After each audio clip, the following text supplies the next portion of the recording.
Jueves de la 25ª semana del tiempo ordinario. Lectura del Santo Evangelio según San Lucas. En aquel tiempo el tetrarca Herodes se enteró de lo que pasaba sobre Jesús y no sabía a qué atenerse, porque unos decían que Juan había resucitado de entre los muertos, otros, en cambio, que había aparecido Elías, y otros que había vuelto a la vida uno de los antiguos profetas. Herodes se decía: a Juan lo mandé decapitar yo. ¿Quién es este de quien oigo semejantes cosas? Y tenía ganas de verlo. Palabra del Señor. Herodes no sabía quién era Jesús. Bueno, había quienes decían que era el mismo Juan, que él había mandado decapitar, el Bautista. Otros decían que era, sí, un profeta, vuelto a la vida, pero no próximo como Juan, sino uno de los antiguos, tal vez Elías o algún otro.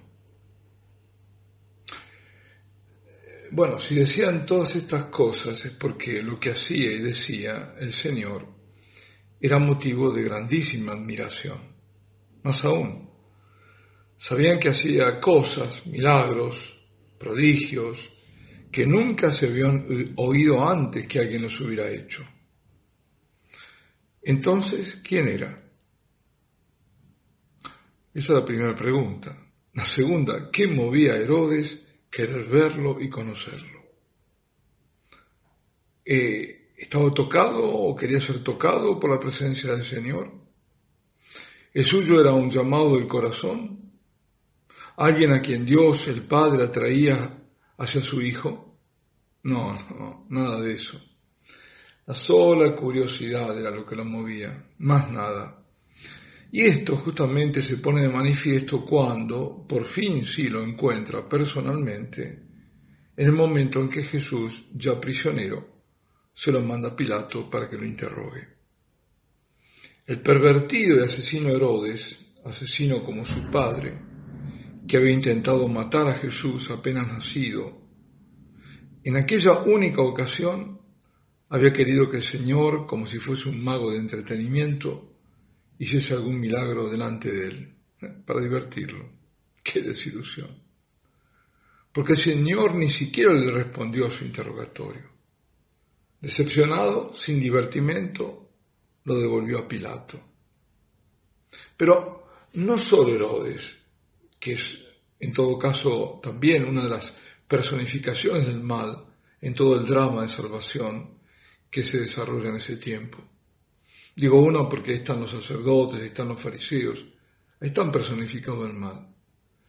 No solo él se interrogaba acerca de quién era ese Jesús, de quien todos hablaban, sino que el mismo demonio no sabía exactamente quién era. Los demonios sí sabían, claro, que era el santo de Dios, lo gritaban, que había venido a arruinarlos, pero no que era el mismo Dios que había asumido la carne humana. Son cosas diferentes. Y hoy los demonios lo niegan, ¿no? Dicen, en los exorcismos dicen, no es verdad, atormentados lo dicen, nosotros lo matamos, pero padecen horrores cuando en el nombre de Jesús son expulsados. La verdad de quién es Jesús se les manifiesta con todo su peso. Es el Hijo de Dios. Dios mismo que se encarnó en el seno de la Virgen y de la Virgen nació en nacimiento virginal. Hoy Jesús no es conocido a la mayoría de los hombres o por la mayoría de los hombres. No lo es.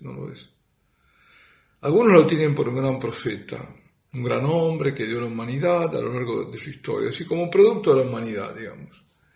Eso es una mirada inmanente, no trascendente, por supuesto.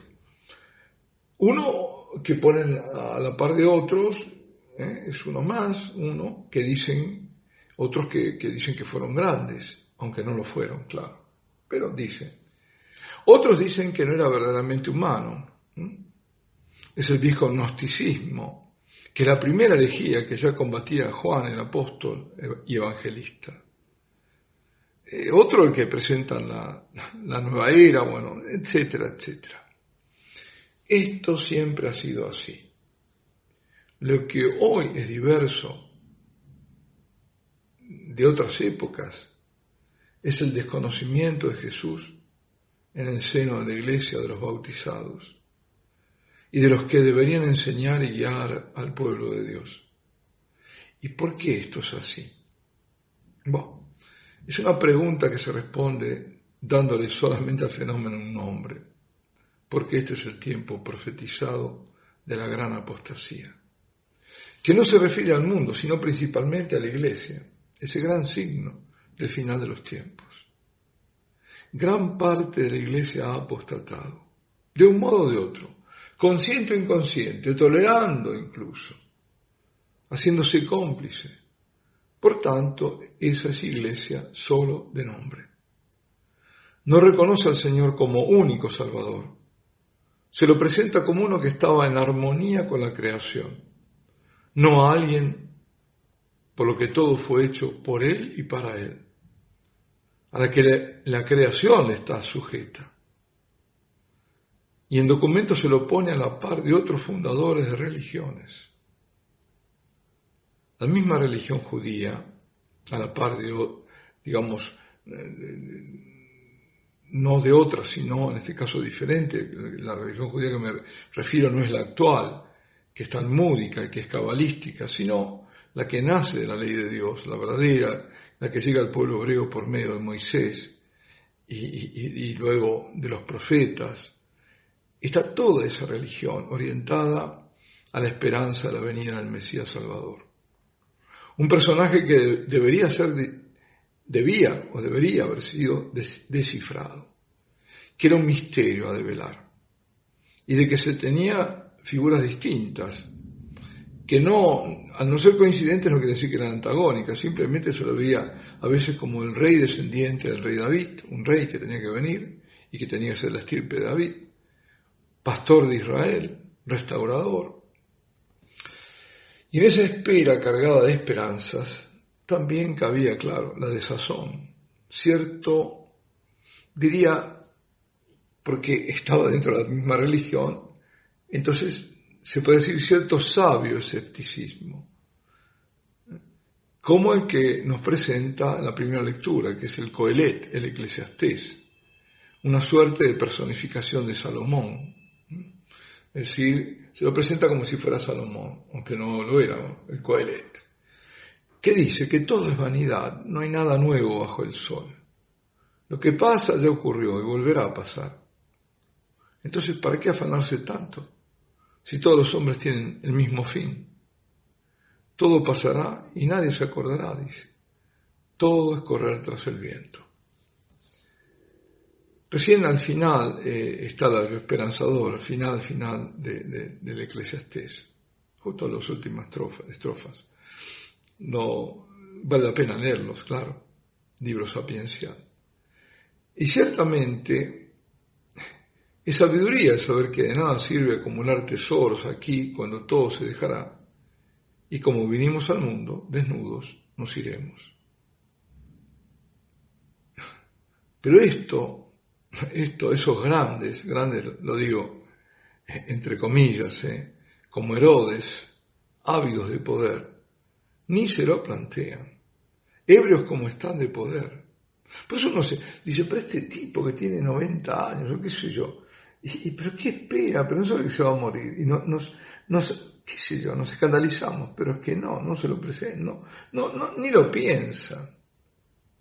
Y esas vidas sí que son trágicas. Todo lo consiguieron ¿para qué? Para terminar no con la muerte aquí, sino con la muerte eterna, con el infierno.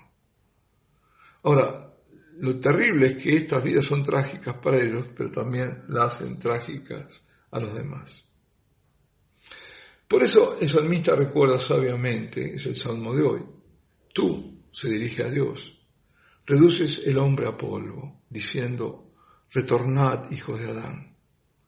1000 años en tu presencia son un ayer que pasó, una vela nocturna. Si tú los retiras son como un sueño, es decir, irá que es como la hierba, ¿no? Como la flor, después se apaga, se marchita y concluye. Enséñanos a calcular nuestros años, para que adquiramos un corazón sensato. Herodes, además de ser un cruel déspota, era sobre todo un gran necio, a quien le estarían vedados para siempre conocimiento de la verdad, de quién era aquel Jesús de Nazaret del que tanto oía hablar. En un tiempo de grandes locuras como este, de sujeción a poderes ocultos, que mueven los hilos y las personas y se deben divertir, ver cómo reaccionan, como si fueran cobayos. Digo que en este tiempo, que es también de mucho miedo por falta de Dios, en un tiempo en que Mahoma y Jesús de Nazaret son intercambiables y que no tiene sentido evangelizar, y muchas otras lindezas, en un tiempo así que nos toca vivir, en que el peligro es la muerte por el coronavirus y no morir en estado de pecado. En este tiempo de gran apostasía, queridos hermanos, seamos, como lo pide el salmista, o pidámoslo al Señor, sensatos, ser sensatos, al menos un poco de sensatez. Qué poco para empezar a conocer al Señor y para proclamar a los cuatro vientos que Él es el único Salvador. El Señor esté con vosotros. La bendición de Dios Todopoderoso, Padre, Hijo y Espíritu Santo, descienda sobre vosotros y permanezca para siempre.